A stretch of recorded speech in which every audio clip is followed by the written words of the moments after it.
Today we'll discuss the concept of opportunity cost, which is a central idea in economics. Opportunity cost refers to what you give up when you choose one option instead of another.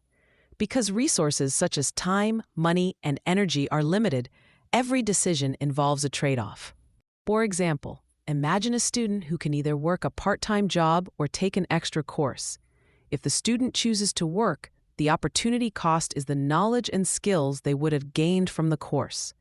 If the student chooses the course, the opportunity cost is the money they would have earned from working. In both cases, the cost is not measured only in money, but in lost opportunities. Opportunity cost also plays a role in business and government decisions. A company that invests in one project cannot use the same resources for another. Similarly, a government that spends money on healthcare may have fewer funds available for education or transportation.